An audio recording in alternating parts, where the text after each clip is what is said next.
So this morning I'm going to be making a pinwheel pie, and a pinwheel pie is a pie that's easily adapted for a vegetarian or a vegan diet.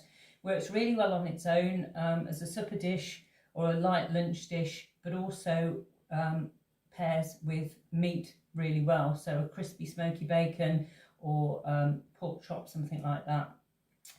The ingredients that I'm working with, I've got short crust pastry ingredients, so I've got half fat to flour, so I've got plain flour, I've got some butter, I've got some vegetable fat, I've got milk to wash the top of the pie, and I'm going to add to it some cheese.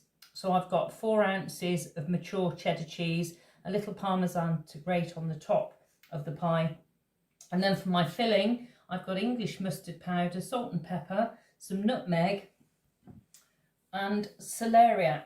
So celeriac is not the most beautiful of vegetables, but a great nutty, almost aniseedy flavour, paired with swede, which is a great vegetable, and then some carrot also with that. And what I'm going to do first of all, I'm going to peel and chop and steam half of the celeriac, half of the swede, and 2 large carrots. To make the filling for my pinwheel pie, I've diced and steamed my root vegetables, and to that I'm going to add a really good knob of butter,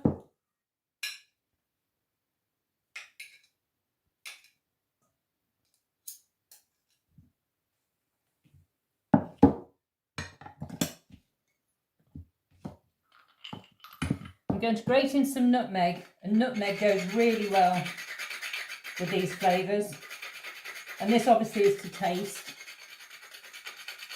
I like quite a lot of nutmeg, they are quite strong flavours.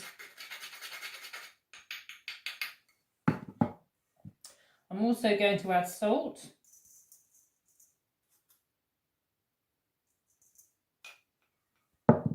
lots of black pepper, Swede loves pepper.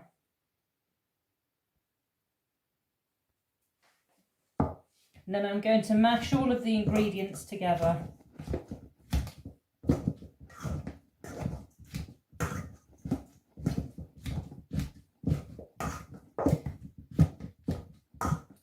The filling for my pie needs to cool, so I'm making the filling first, then I'll go on to make the pastry. So it's entirely up to you whether you have a coarse chop and mash, or whether you make it smooth. You could put a little bit of honey through this to give it a little bit of back sweetness. That works really well.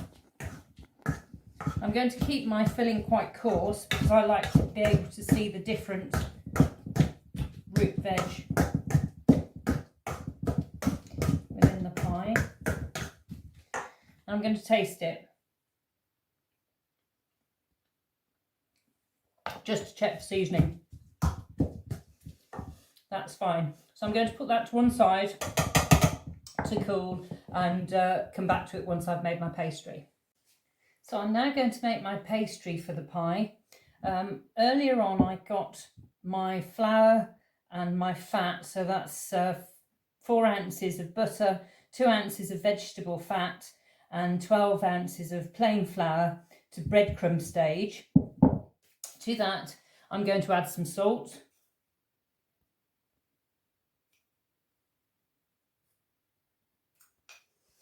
I'm also going to add a teaspoon of English mustard powder. This gives the pastry a nice bite.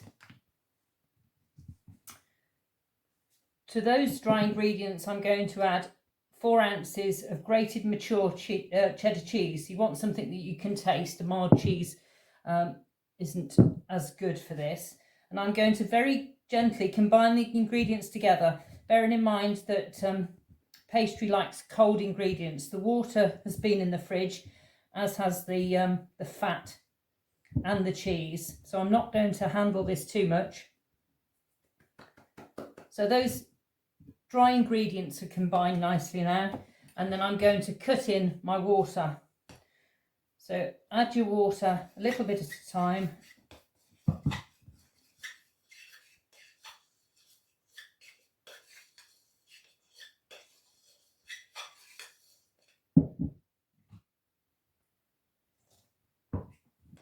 You don't always need as much as you think. It does start to come together quite quickly.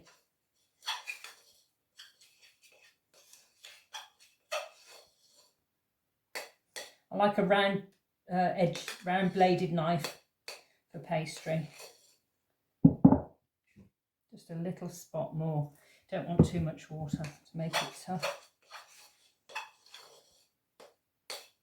Okay, so that's fine with the knife. Now time to get my hands in.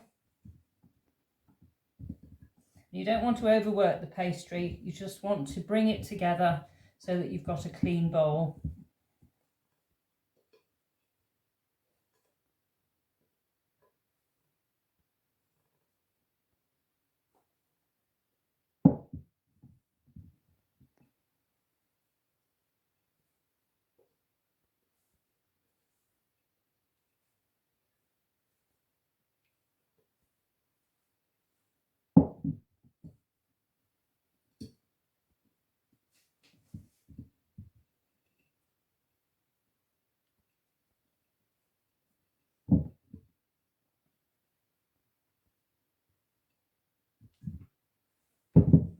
And that's it. That's as much as we want to do with that. What I'm going to do is pop it in the fridge.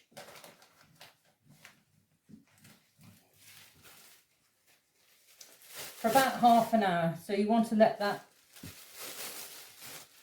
chill before we roll it out. So I'm going to let that rest in the fridge half an hour and then we'll come back to it. So my pastry's chilled for about half an hour in the fridge.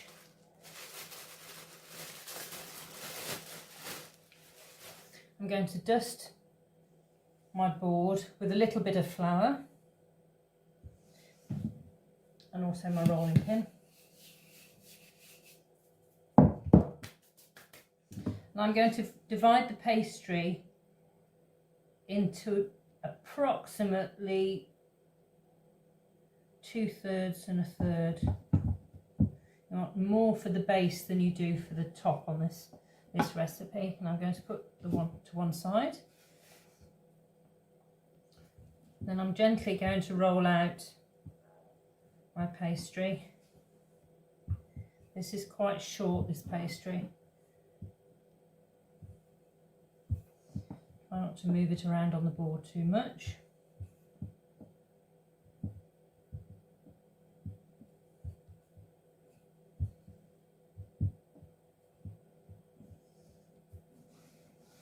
Going to move it once to stop it from sticking. I've got a 9-inch pie dish that I'm going to make my pie in.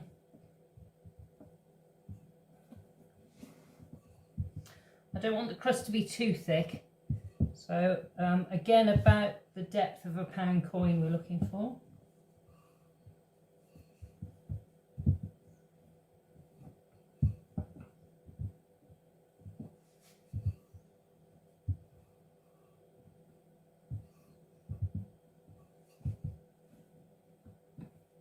And I'm going to roll it around my pin and straight into my dish.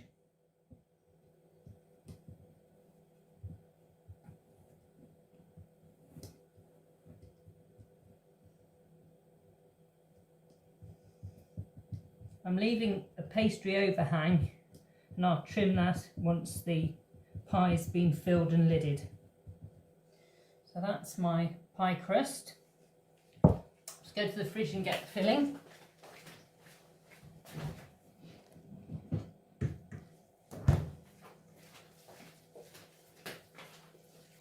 So the filling's now cold.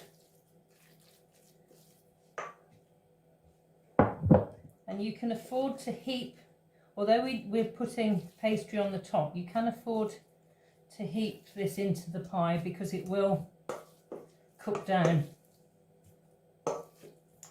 So I'm going to pack it in quite well. So I want a nice flat surface.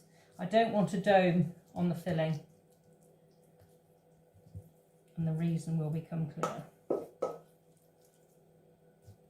If you've got a little bit left over, don't worry, because the size of swedes and celeriacs vary. If you've got a little bit left over, it's great with dinner as a vegetable accompaniment, but actually I think with this we're just right.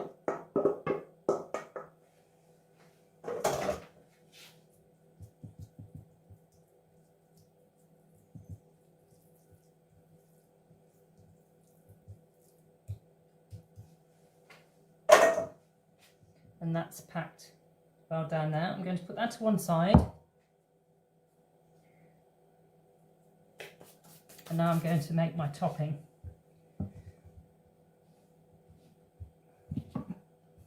So this time I'm going to form a rough rectangle with the pastry.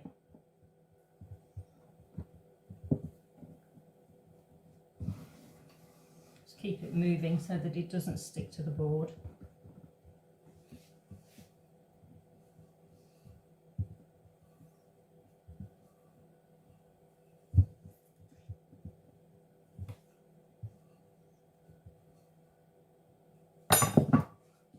And I'm going to trim it slightly so that it's any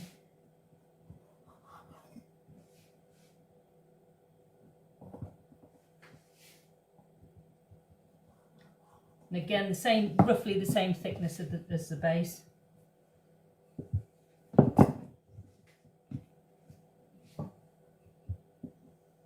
And that's what I'm working with.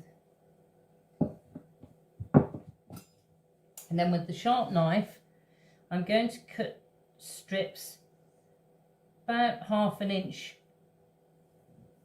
wide from the short edge.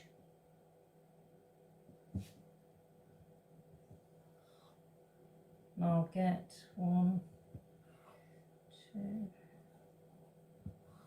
3.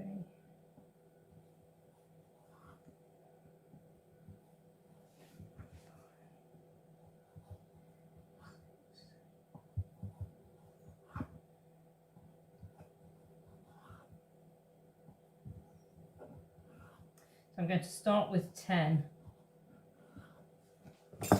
So at the moment I've got 10 cheese straws. And what I'm going to do is I'm going to roll them up one at a time so that I've got a pinwheel.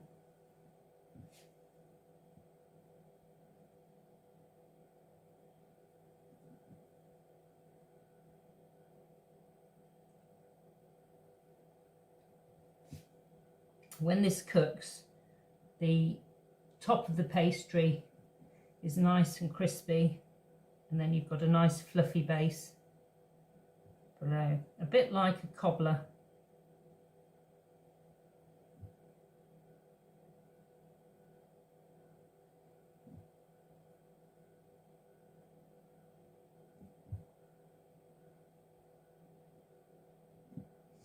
So I'm not going to stick the edges of the pastry down. So I've got 10 pinwheels that I'm going to start to decorate the top of the pie with.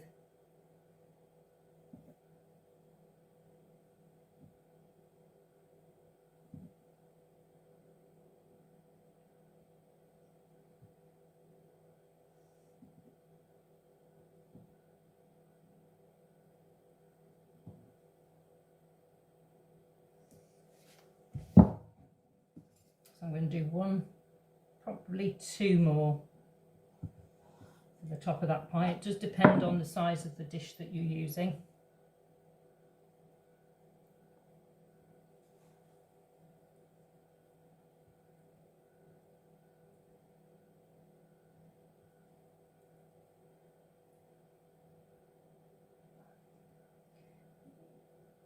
You can play with it slightly so that you've got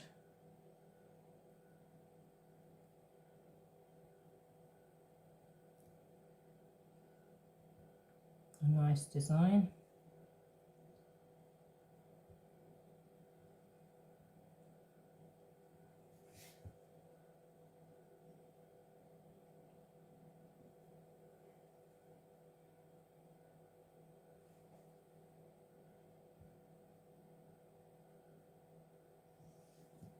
And there's my pinwheel. So I'm going to brush that with a little milk. There's quite a lot of cheese in the pastry, so I'm not going to add too much extra cheese to the top. But what I am going to do, because it gives it a nice zingy tang, which complements the mustard, I'm going to shave a little bit of parmesan. So this is fresh parmesan that I'm going to grate over the top of the pie. And that's really to taste as a seasoning, so you don't need to measure. Is there ever too much parmesan?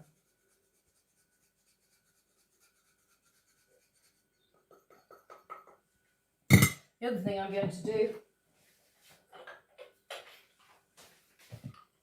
is grate a little bit more nutmeg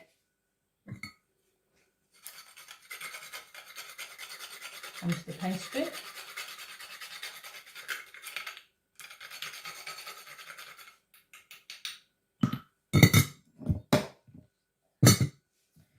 And then finally, I'm going to trim my pie.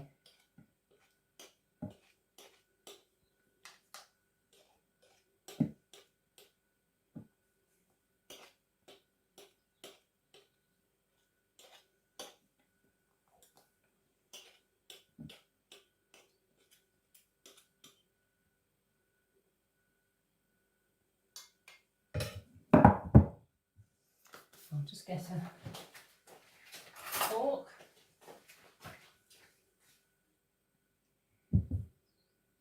I'm just going to decorate the edge of the pie dish pastry.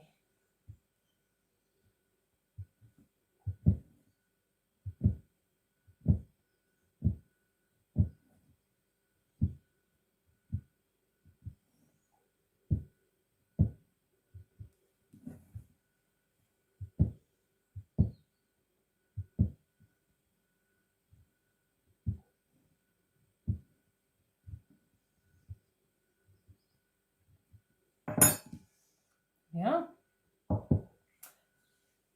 And while I'm preheating my oven at about 180 degrees, I'm going to pop that in the fridge to keep it chilled prior to cooking.